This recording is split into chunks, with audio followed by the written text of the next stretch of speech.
Hi everyone, and welcome to today's session. We're super excited to have a focus on diversity and inclusion running as a kind of constant theme throughout the reactive programming. So welcome everyone. My name is James Woolard. My pronouns are he and him. A quick word on code of conduct before, hold on one sec, my dog is very nice.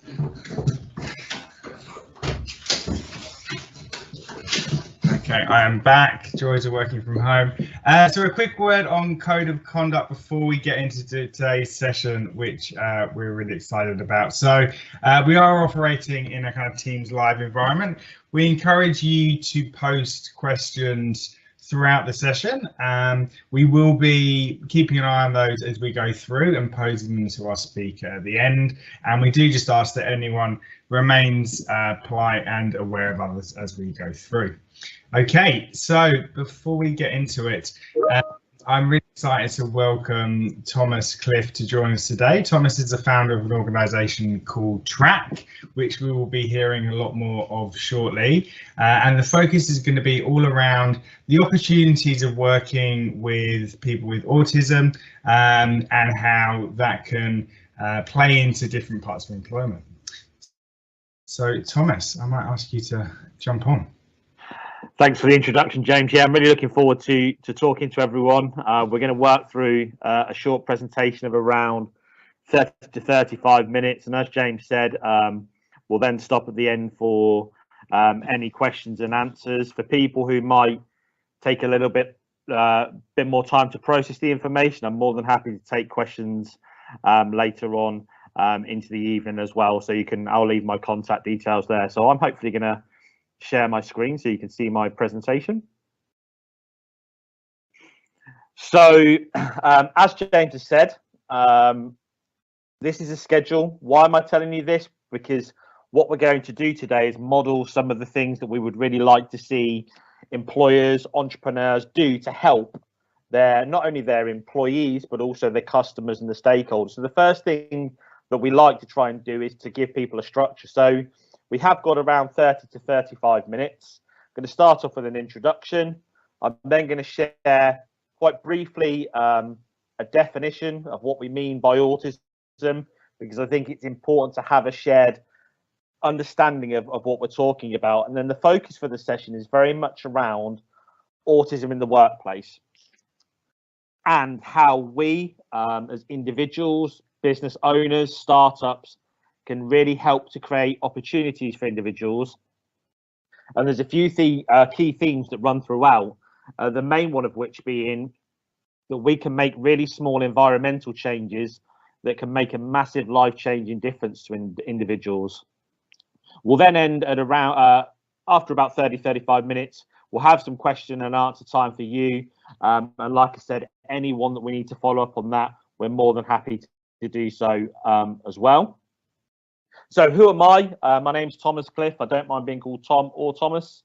I set up TRAC as a social enterprise in 2018. That followed a decade of being a teacher. So I taught in mainstream schools in the UK and the special educational needs settings as well.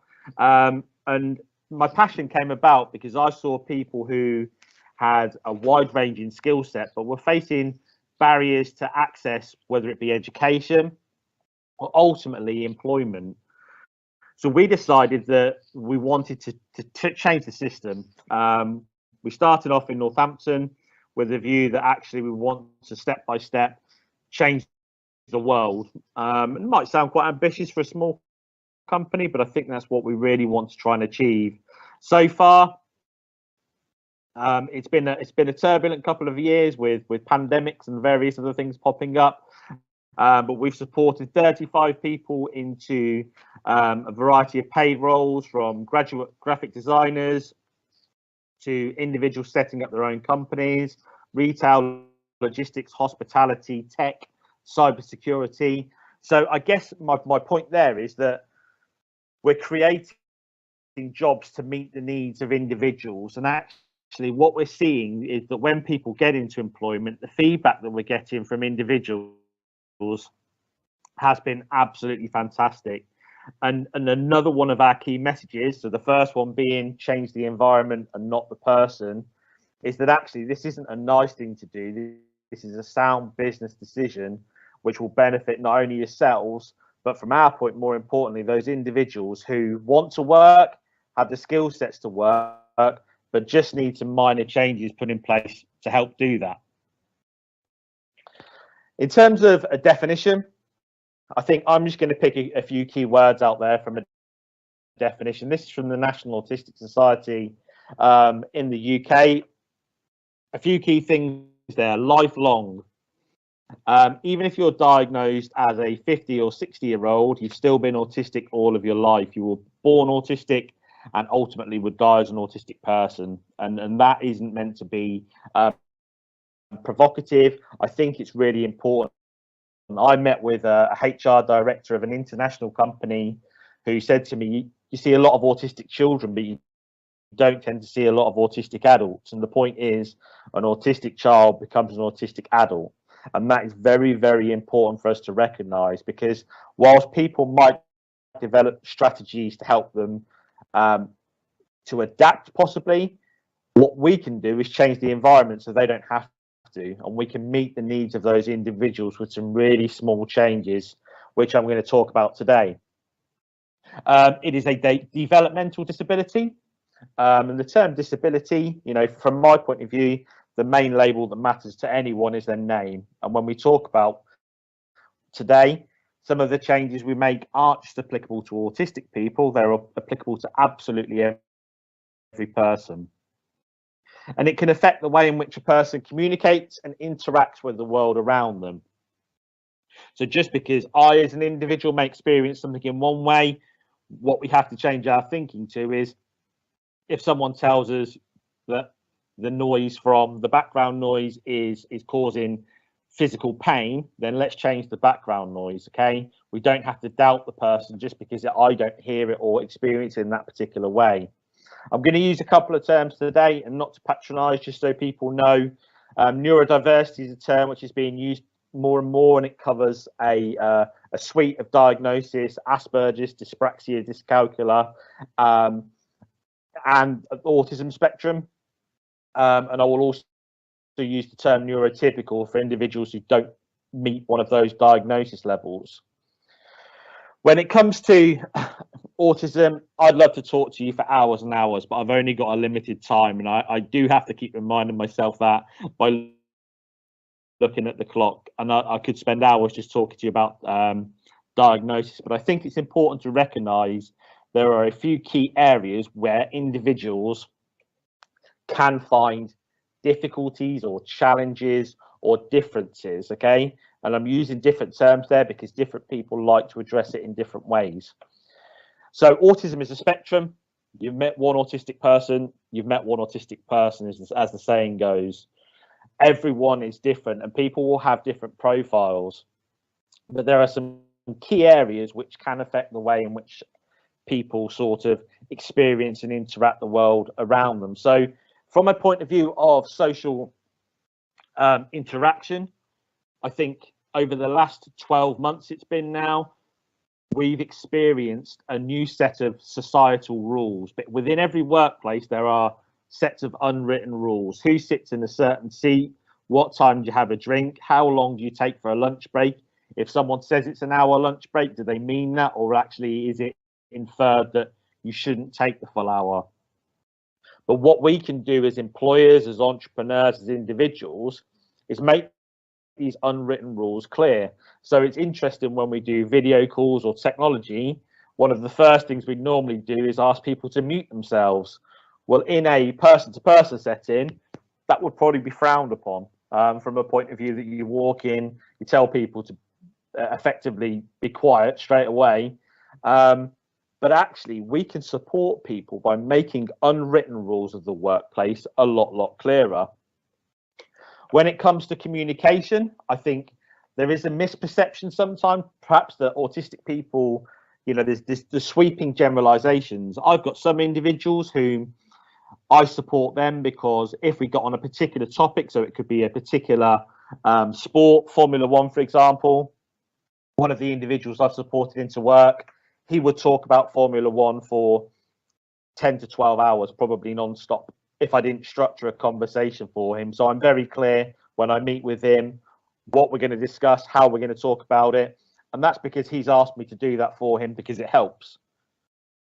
And yes, it might be a slightly different way of communicating, whereas, you know, in some ways the unwritten rule said we should just keep listening until, you know, and perhaps drop subtle hints. For him, he's told me what helps, so I help him with him. The communication and interaction part as well. I supported an individual who's now in his third year at university, will no doubt go on to achieve a first class degree.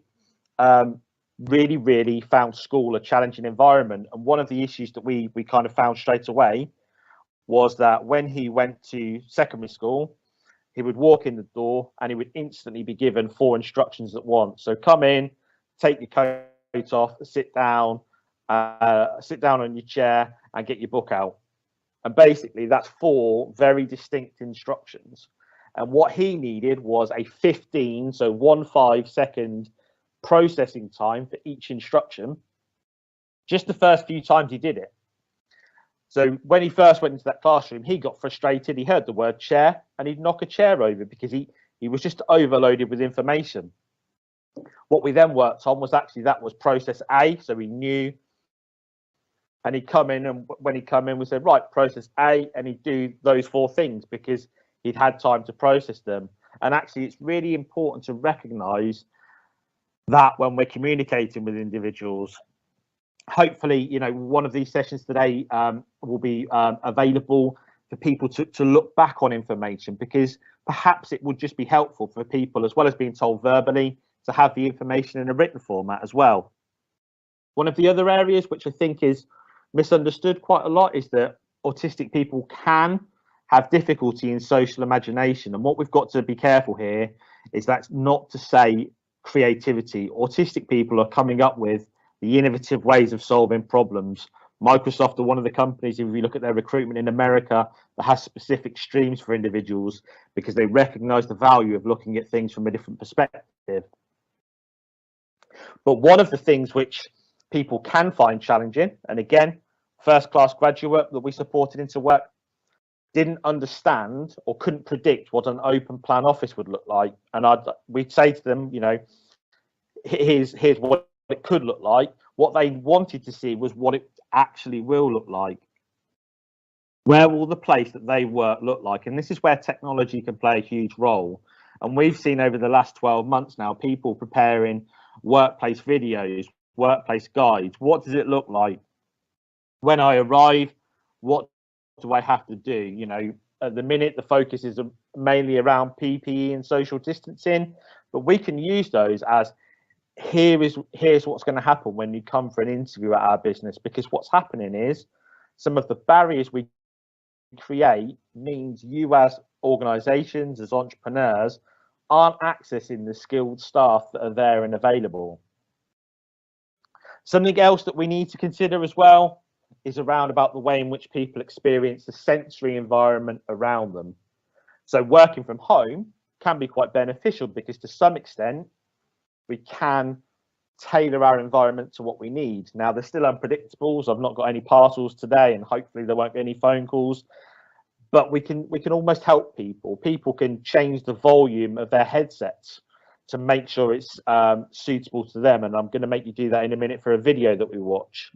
But think about in a workplace, that desk that's in the corner that for one individual might be quite bright, for another person that could actually be causing physical pain. And when we've got to create environments where people feel accepted, so that we're not just aware of autism. We couldn't just, you know, give a definition. We really understand what people do and how we help them. And another thing which I think sometimes is misrepresented as a negative, people can have a special interest. And what we've got to do is kind of, you know, I've got 2 people who've contacted me this week that have taught themselves different languages, different computer skills, they've self-taught themselves at the age of 10 or 11. And actually their interest in the topic is huge. Now, one of the barriers that one of the individuals faces is that the workplace is difficult because people want to talk about things other than work. They want small talk. He's got no interest. He wants to go to work to work. And actually, as an employer, I'm thinking, well, that's the person that I want. But it is about making everyone aware and accepting of what we mean by autism.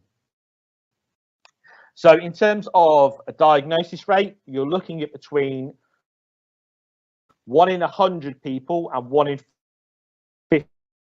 59. There's different research in different areas of the world. And I think even with that, that's people who have got a diagnosis. So they've gone through quite a lengthy process. At the minute, you might be talking anywhere between 6 months to 5 years from a first conversation with the GP to getting a diagnosis. So it's important that we look broader than just that.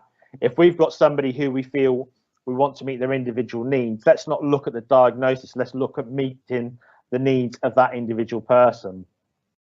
And probably one of the key triggers for me for leaving education to set up my own social enterprise was this research that showed only 16% of autistic adults, 1/6, are in full-time employment. And actually, that 32% figure, I believe, was updated this week and is now only 22%. Now, there will be different views because some people will work and not disclose, so they won't be included in statistics.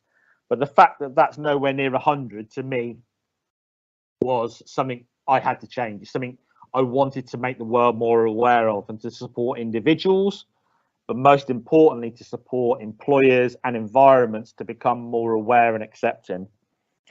One other piece of background information which can be really, really valued, the diagnosis rate. I think the prevalence of males to females was a ratio of around 4 or 5 to 1. So the diagnosis is much more prevalent in males, but we have to be aware that for a lot of people diagnosed as children, there's research which suggests that boys tend to show more extrovert behaviours. It perhaps results in negative experiences at schools, physical behaviours, and then the diagnosis is triggered.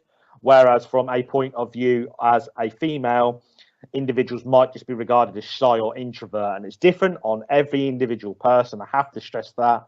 And there's also very different ways in which autism can present in males and females, but my message is clear. Look at the individual person with you, and if they say I can't do this, then we actually expect, rather than questioning why, we accept that and then look at what environmental changes we can make. Now I'm just about to show a video, just from a practicing what we preach point of view. This video is 1 minute and 50 seconds long, and it shows what a job interview experience can be like for an autistic individual. So it's a video from the National Autistic Society. There are loud noises, there are flashing lights, there are heightened anxiety moments in this video. So what I'm going to do, my clock currently says 8:20, so I'll start the video at 8:21, which means if you need to step away from your screen, you can. If you're wearing headphones, I perhaps suggest either lowering the volume or taking your headphones off and bringing them on gradually. I just want to make sure that I'm giving you that warning because this does show a heightened experience. There are loud noises and flashing lights. So what we'll do is the next time I say go, I'll start the video. Apologies if there's any buffering areas there. I will include the link for people afterwards, but I think this gives a really good insight. So I'm going to say go now and play the video.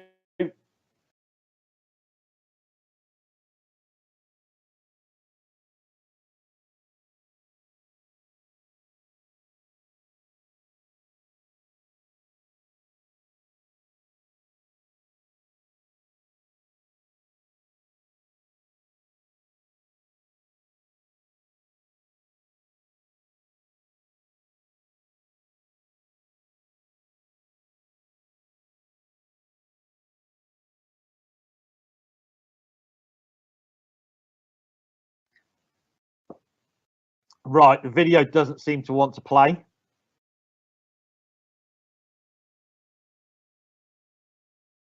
Give it a moment to catch up.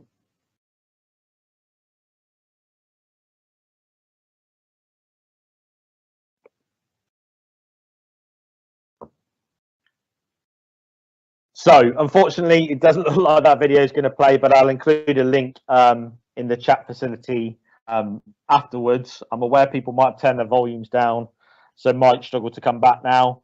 So just in terms of what that video shows, it shows somebody walking into an interview. It shows the old-fashioned analog clock in the background with its ticking hand and how loud that can sound. It shows a teaspoon in a teacup and how difficult that can be. What it also shows is different interview questions. You know, tell me about yourself. Well, that's a really generic, in my opinion, quite a poor question to ask at an interview, because what do you want to know? You know, am I meant to tell you about what I've had for breakfast, what my favorite color is, what I did when I was younger? Or do we change that question and frame it differently? Could you tell me about an example which is specific to this skill? When have you used this particular language in a particular setting? And also it's about considering, you know, all the jobs changed a little bit. Well, what do we mean by a little bit? A little bit's quite subjective. Could we not have told that person that in advance? So I will share that video. I'd highly recommend everyone watches that. Why are we doing this though? When I talk about this, okay, so we've only got 16% of people in full-time employment, but why should we do this? Well, these are the skills which autistic individuals bring to the workplace. And again, they can be different in different settings. But just to give you some examples of people we've worked with, from a logistics and warehouse role point of view, the levels of concentration, the pick rates of these individuals we've got into work, you know, are incredibly high. They're making less mistakes than colleagues. And what changes have they made? Well, they have their own particular workstation and they're allowed to go in 5 minutes early because they don't like the rush at the changeover of shifts. Our graphic designer, who's gone on to work for a different company, she prepared our e-learning unit, which we'll share with you. Her work rate is phenomenal, and all she needed was an employer who, first of all, didn't shake a hand when they met. So, you know, prior to March 2020, the first thing we used to do, the unwritten rule, was shake hands. Well, to this particular individual, shaking hands, she described as a sensation that was almost like a hand was on fire. So we got the employer not to do that. What does she then bring to the workplace? That conscientiousness, the hard work, the technical ability, a fantastic portfolio. The detailed knowledge and factual memory can help in a variety of settings. Like I say, we've got people who've taught themselves degree standard projects. They've built their own games. They've designed their own kind of databases. And this key thing here for me is this different perspective that some of the biggest companies in the world are really, really starting to embrace, of looking at something from a different angle and saying, and what we've got to do is make people feel like they can contribute to that, because we've got to include them in conversations and we've got to make sure that their voice is heard, first of all, by getting in the workplace, and then once they're in the workplace, that they can thrive in there. So in terms of what can we do as owners, entrepreneurs, startups to support autistic people, we'll all have different views of our companies, different views of our workspace, but this key message sticks to every single thing. Change the environment and not the person. Rethink what we do. So the first thing that we need to do, which is part of what today is all about, is raising awareness and acceptance. That definition, what do I mean by awareness? I mean that somebody could give you, and you know, the sort of basics, that it's the interaction experience of the world, it's lifelong, it's a developmental disability. What do we mean by acceptance? That is where we're treating individuals. So when we go in the workplace, this is Tom's workstation, Tom works best here. There's not mention of the word autism, or it could be dyspraxia or dyscalculia, but actually from an employer's point of view, we've made that workplace suitable for them. How do we do that? We have to talk about things. There's autism awareness weeks and months and things, but from our point of view, this is an all year round, every year conversation that we want to be having with people.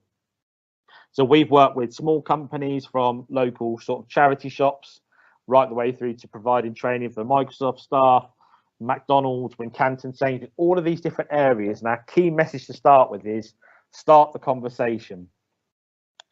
And this is important whether you're a startup or established, perhaps even more so. But even as a startup, why are you doing things in a certain way? So if your job advert contains the words excellent communication skills on it, what do you mean by that?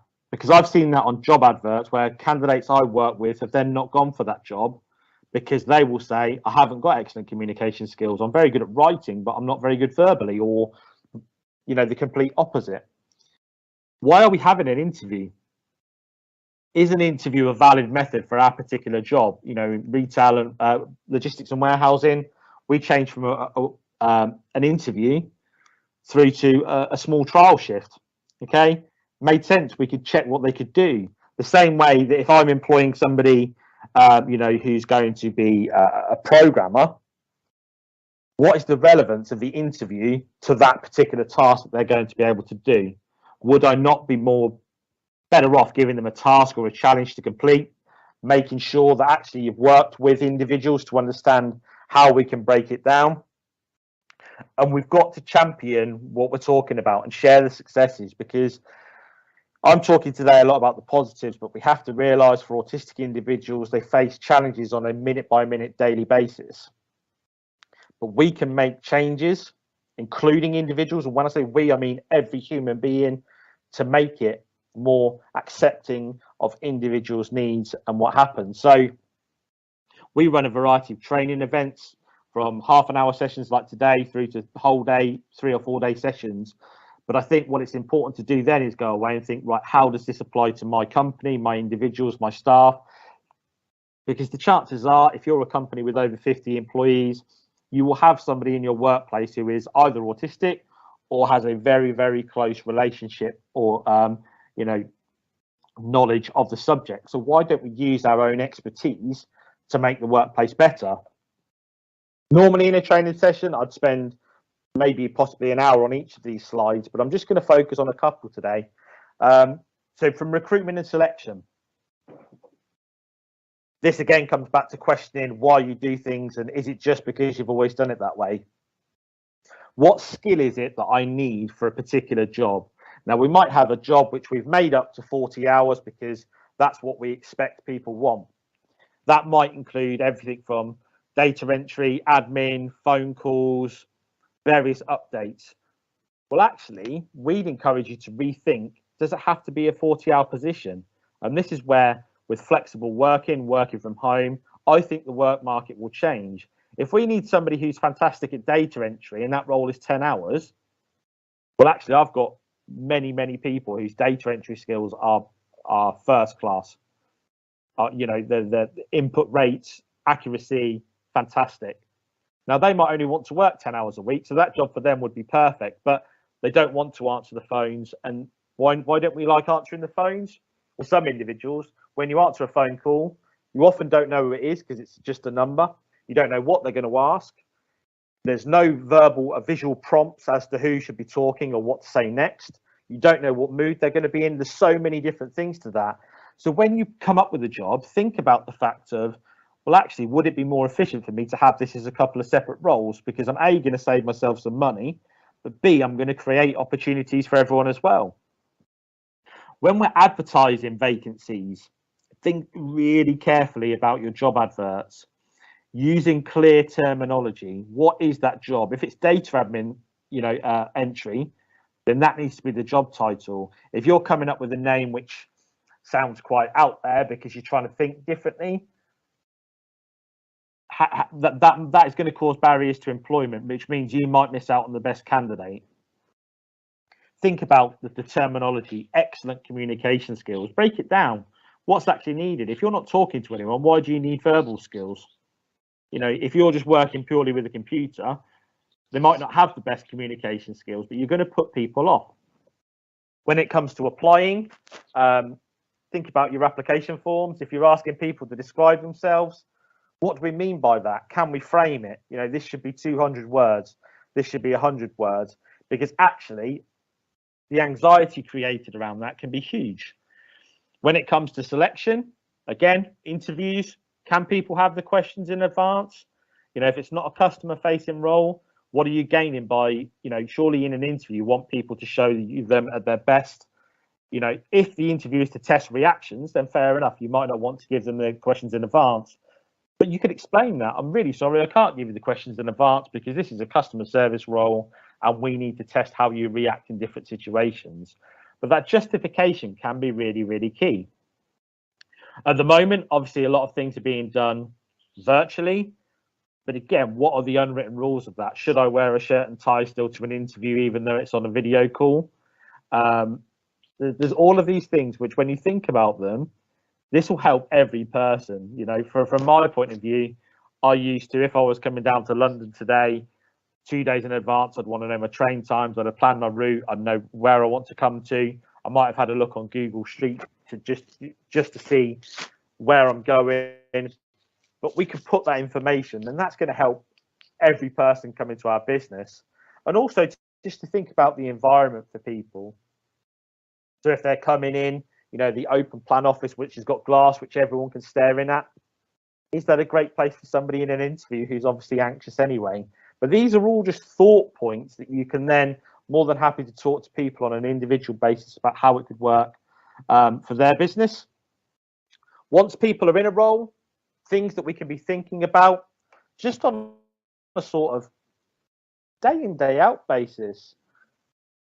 What unwritten rules have we created? One of the documents which we'll share with you afterwards is something called Your Track, which I'm really keen to ensure that when people move back into the office or go into a different way of working, have we made these considerations about what's changed? Have we justified them? You know, if we've moved everyone's desks around because we have to be 2 meters apart or 1 meter apart, have we pre-warned people? Have we told people? A big decision that a lot of owners will face. Last January, I supported someone into a role. I was told by the employer in no uncertain terms that the work had to be done at the office. I'd gone into to say, you know, the person's happy to come in, but it would help them if they could work from home, maybe 1 day a week, maybe 2 days a week. The employer said, no, the work has to be done on site. There's no way it can be done off site. In March, fast forward a couple of months, 2020, I've then got a call from the employer to say, we're going to need to move it all to home working. Now, that person is more efficient in working 2 days at home than they were the 5 days. Now, there are potential problems there that employers might say, well, if you can do it in 2 days, I'll only employ you for 2 days. But they were far more efficient. And what then happened was when the lockdown changed last summer, they went, oh, come back in. And we're saying, well, why would you make someone who's more efficient working from home, is making less mistakes and thinking about, you know, and one of the things that they said was, yeah, but we're concerned about the well-being of people working at home. But when I spoke to this individual, their well-being, their mood scores, everything was far higher working at home. And just because it fits for lots of people, and I think this is where people are going to have to consider that balance of where do we work from home, where do we work remotely, but think about that. Actually get to know the individuals you're working with, because I put on there about social events. I worked somewhere once where my reward for working well was a raft building activity, which for myself was a nightmare. It was something I dreaded, you know, and it was meant to be a reward. Now, that doesn't mean I wasn't grateful for them thinking of me. It doesn't mean I wouldn't want to be invited in the future, but actually, you know, you had to feel comfortable to say, this isn't really for me. At the minute, we've rethought social events. You know, we might not go to the pub after work on a Friday, but actually, has that meant more people could be included? And is there a way of adapting things and making sure that we keep working with things? Change. I think here, the key is if we can notify people, why don't we? If we can let people know in advance, why aren't we telling people? If it's commercially sensitive, explain. We cannot tell you what's going to happen on this day because it's commercially sensitive, or it may even be against the law for you to say certain things that are going to change. However, there are lots and lots of things. If you know you're going to redesign the office in 3 months' time, let people know, work out how you could actually think about how you could include them in the process, as opposed to just turning up 3 months later and everything's different and expecting people to behave the same way. Communication, again, I've not had a phone call with anyone in ages. Everything switched suddenly from phone to Zoom or Teams, or all of these different bits of technology.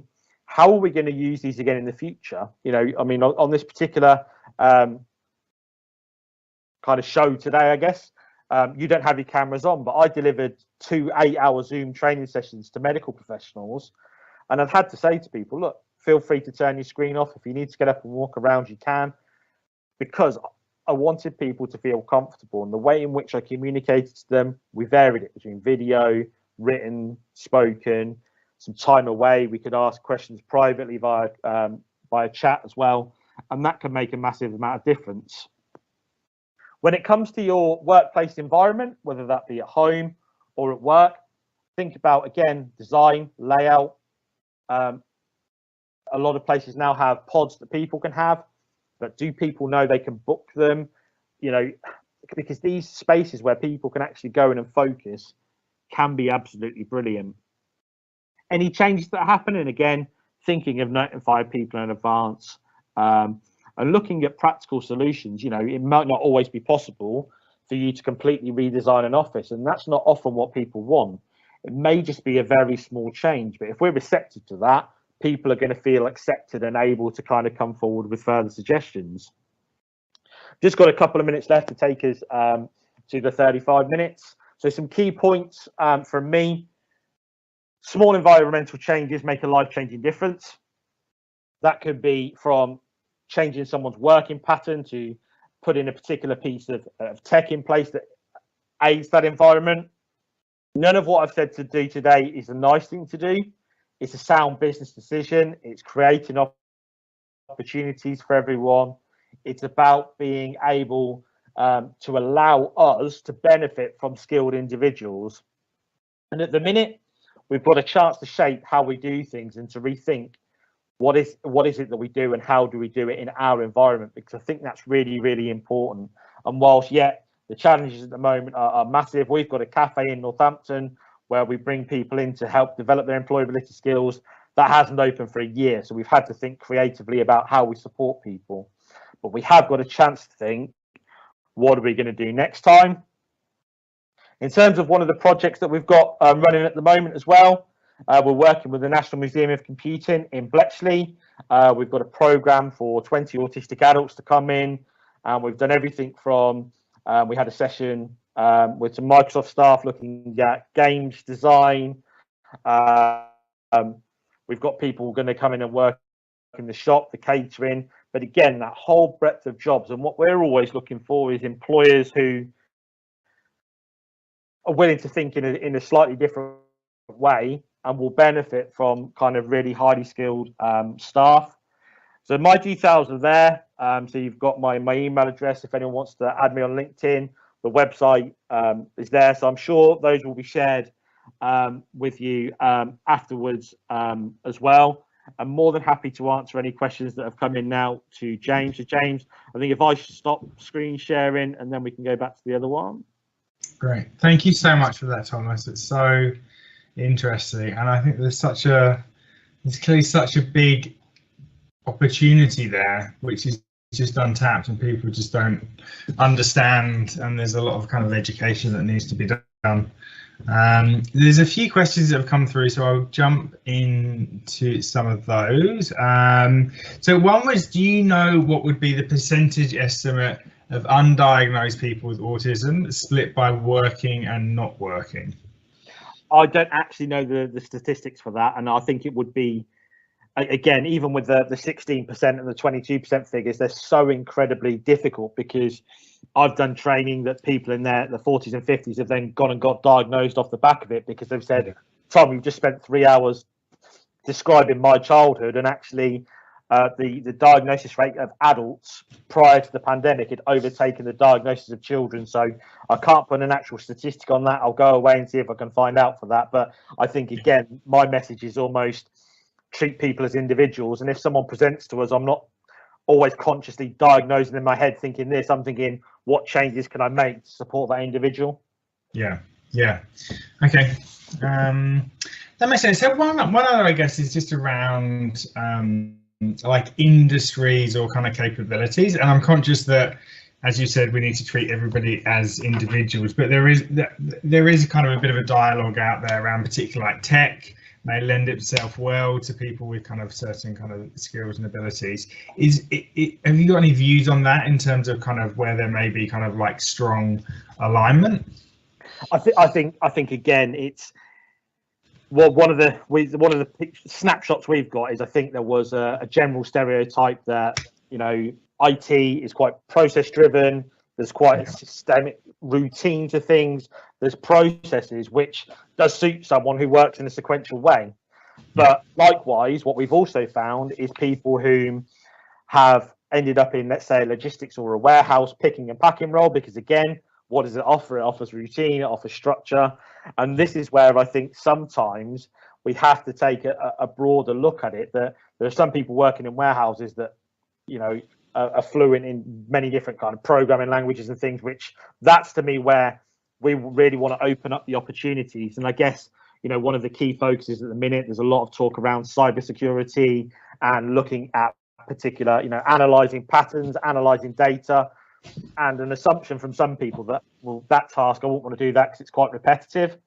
Well, what about the people who love repetitive work? And I think this is where technology, as well as offering some solutions, you know, there's some fantastic sort of applications out and about to help people with specific tasks. But I think as an industry, when you look at companies such as Microsoft in America have their own recruitment stream, you can see how seriously people are taking it because they want these talented individuals. And I'd say even locally, we're seeing so many people come to us with first-class degrees in computer games design, computer science, and what it's about then is how do we support both the employer and the individual. For me at the minute, there's too much focus on let's train that individual how to pass an interview, or let's train this person how to do this. We're not trying to change people. You know, we're saying actually that person might struggle with an interview all their life, yet they're going to be brilliant at a job. So we'll work with employers, find the opportunities they have.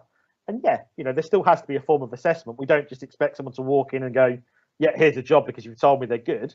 But why not replace that interview, which, you know, they're such false situations, aren't they? They're awkward. Why not replace that with something which is quite meaningful? Yeah. Is there an etiquette or a best practice around starting conversations in relation to this? Because I'm conscious people may be thinking that they've got people in their workforce already and they don't necessarily know, but maybe they've got an inkling. Like, is it appropriate to kind of like bring that up as a discussion, or does that need to be handled quite carefully? So from my point of view, and again, dependent on companies, I think one of the key things to do is to be raising awareness to start with. We need to create cultures where autism, Asperger's, neurodiversity is a word which is used in our workplace. We worked with a Formula One team who we'd had the conversation. They'd almost contacted us to say, look, we feel we may have some individuals who are, but we're not sure what to do. And I said, well, look, after today's meeting, go away in your staff notice board, on your emails, just share. We're going to be having chats with Tom from Track. We want to find out more about autism in the workplace. We're an employee who wants to get it right. You know, we might not have done in the past, but we're really looking to learn. And within 3 weeks, she had 2 members of staff come up and say, hi, yeah, I'd like to disclose, just to tell you, that was their words, that I am autistic. And they were then able to work with that.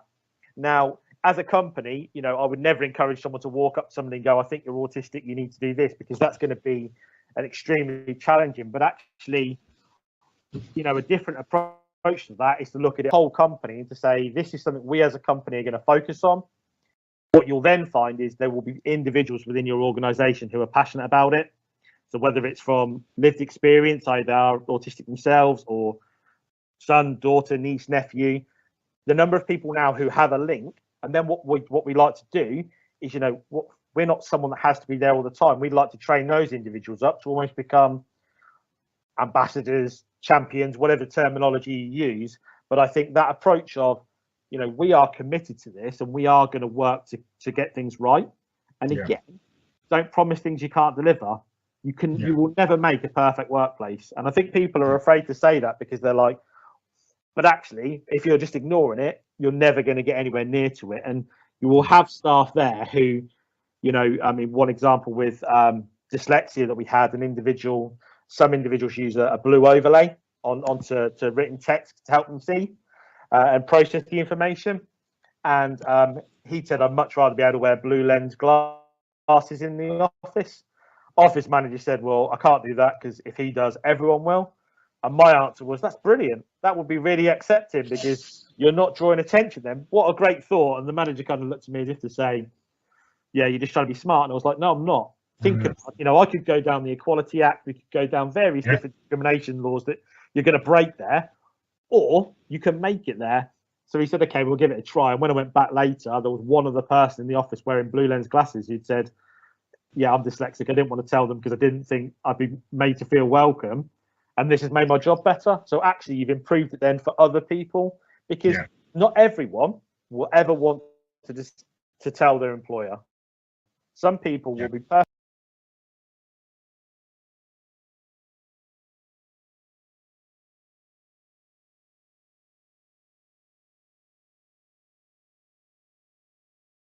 Perfectly happy in the knowledge that I don't care whether they're judging me. I'm an employee. That's who I am. But you know, there is a fear around discrimination, and the more we talk, the more we acknowledge, you know, if we've made a mistake, we've got this wrong. This is why it went wrong. This is what we're going to put in place in the future. That's far better than just avoiding the topic. Yeah, it's interesting. I think it's fascinating as well because I think a lot of the things you're talking about that can be put in place have the potential to impact people who don't have autism as well in a really positive way, because I guess regardless of if you're diagnosed or where you may be, everybody has different learning styles and ways of operating, and I guess creating a culture within an organization that's generally more inclusive is obviously a good thing. Yeah, absolutely. And you know, it can be that kind of point of view there. That one of the training sessions we delivered was around we did almost a one-person profile as a session just to explain how you could best support this colleague. And every other colleague afterwards went, I'd love one of them in my workplace because it would explain to people that, you know what, I'm often not great for the first half an hour at work because actually I find the journey to work really stressful. And that's not around a diagnosis. That's just maybe they just don't like the traffic. Okay. And that doesn't mean they're autistic or anything, because not everyone is a bit autistic. We've got to get rid of that myth. But it's that point of view of, you know, that isn't the best time to contact me. Yet when most meetings and briefings held, maybe the first 15 minutes, half an hour of the day.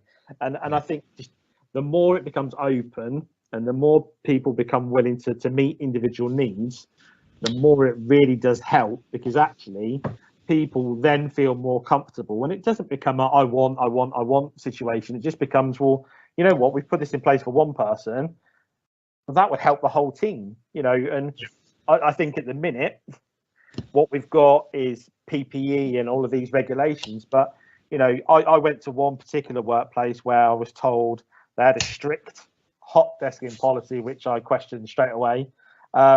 Yet everyone had their own pictures on their own workstations of their families and things and their own belongings. I was like, well, how is this? And they said, well, we didn't think this was happening. And I'm like, the problem is once you have a rule like that is then not enforced, why have you got the rule there? Because that is a point where somebody might very honestly ask you, well, why is that rule there? And if you can't justify it, it shouldn't be there. And it's not the person being rude or arrogant or, you know, abrupt to ask that question. They've actually asked you to explain the truth and you can't do it. And I think that's the bit where, as we go back to the workplaces, we do have to consider those changes. And I think a lot of people are now seeing, you know, working from home. One of the things that I probably didn't add in that I'd really like to kind of clarify for people is autism isn't a mental health condition or a mental health challenge. As a neurotypical person, you can have mental health challenges. As an autistic person, you can have, and I think at the moment, what people are experiencing is kind of challenges around, what will happen if we're all waiting on now what is effectively a rolling 5-week timetable for what we might be able to do.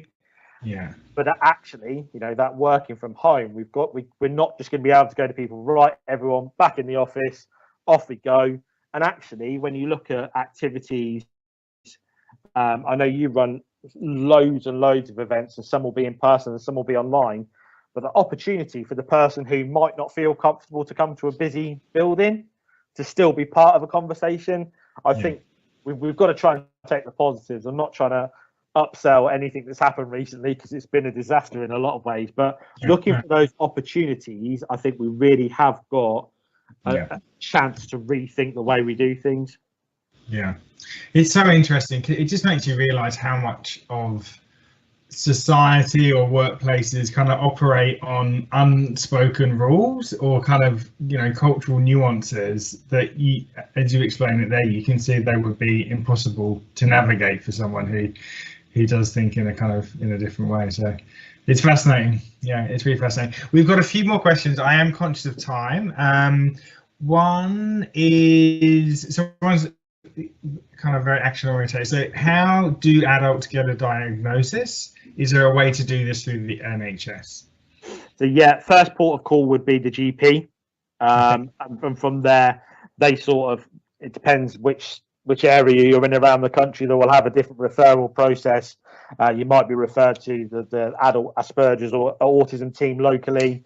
The one thing I would say from that is, especially at the moment, is if it's something that you passionately and feel that this is something which applies to you, and a doctor doesn't give you the answer that you want, ask again, and if need be, ask for a different doctor, because the process at the minute is taking a long time. And actually, again, we've got people who, from once you've got a diagnosis in the point of view, that opens up different pots of funding to support in the workplace, so access to work becomes available for anyone who has a registered disability, and that can fund mentoring, that can fund anything above reasonable adjustment. So GP is your first point of view, and from there they will then sort of explain the process to you, and there's various different assessment methods that they can use.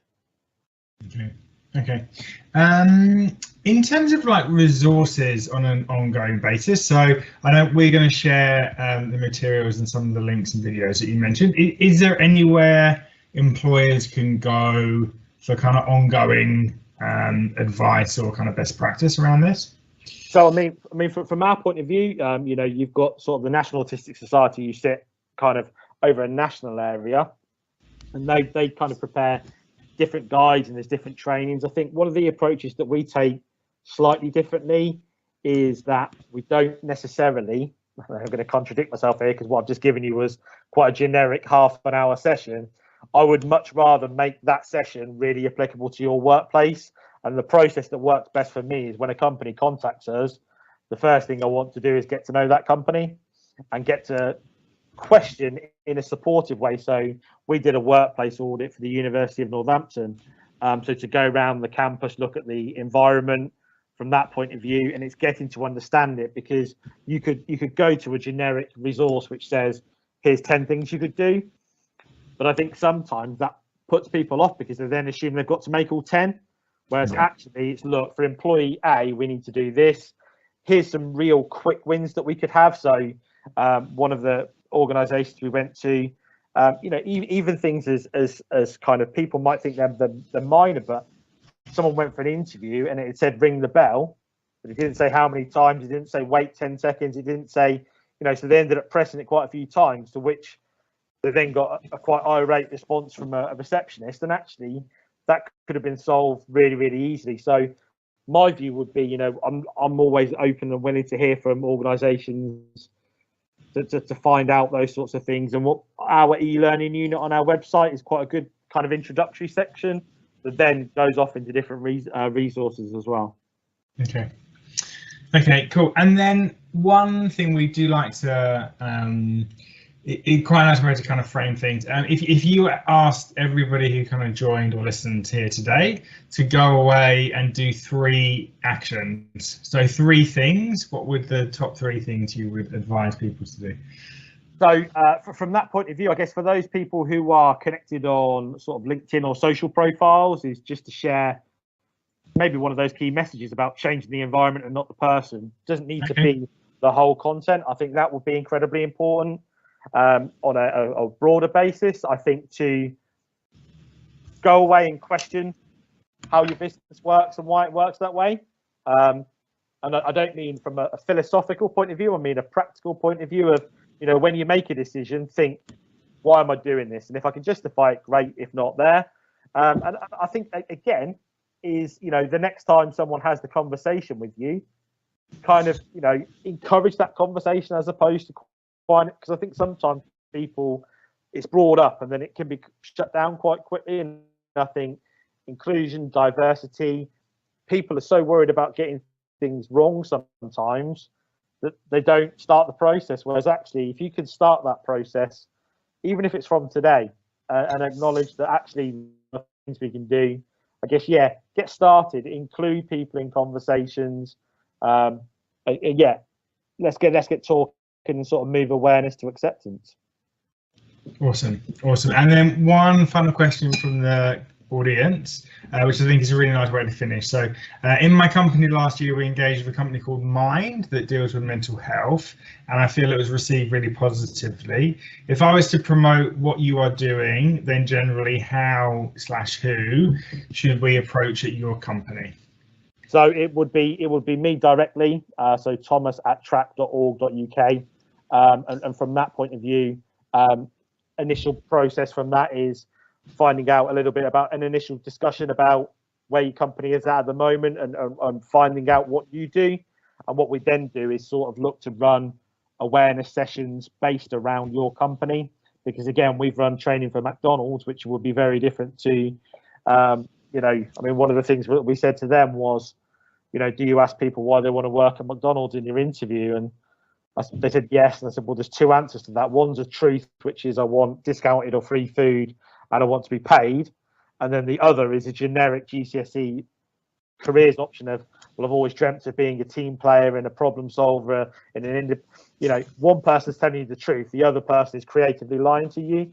So I guess our point of view is contact us. We'll find out sort of where we're at the moment in the process, get some initial awareness sessions going, and then what we look to do within your organization is look to see where can we make the most impact of this to start with, and then to grow it in the way in which your company wants it to. This isn't about us coming in and telling you to change everything.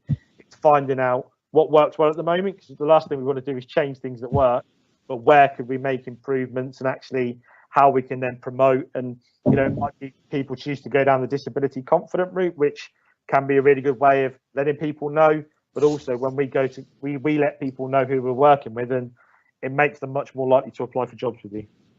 Yeah. Okay, and I did say that was last, but one more has just popped in, which I'm going to ask. So are there any job advert scanners which can be used to check the language to ensure it's more friendly to neurodiverse people? So I think I've seen this exist for kind of gender bias. Is there anything that exists for autism? There's a couple of applications, and I'll have to double check the name, so I don't want to say the wrong name on something which is recorded and then it be repeated to me forever. But there are different sorts of, I know there's an application now about supporting people in interview processes and the job descriptions. And again, I think some of the key things there, whilst I'm not sure of a particular scanner, and if there is, please share, because I'd love to know. I think a lot of it is about, you know, we tend to read through hundreds of job descriptions and kind of come back to people and go, actually, because what you don't want to do is, by including one group, exclude another. But I think it's getting rid of some of the real sort of over the top language that people use and bringing it down to what does this actually do? Because if you look at, let's say, a job description of a job advert and gave it to the person in the job, do they go, I'd like that job, what job is it?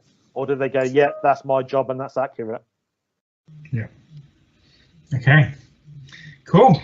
I think that's been awesome. So much interesting stuff there, Thomas, and thank you for sharing that. And your passion is inspiring in this space. I think it's amazing the work that you're doing. So thank you to everyone that's joined. We will, as we mentioned, we will actually kind of be streaming this session again at 5 p.m. this evening GMT time. So if you want to kind of pass that on or invite anyone else to jump on and join, then we will be there and we will be answering questions for that as well.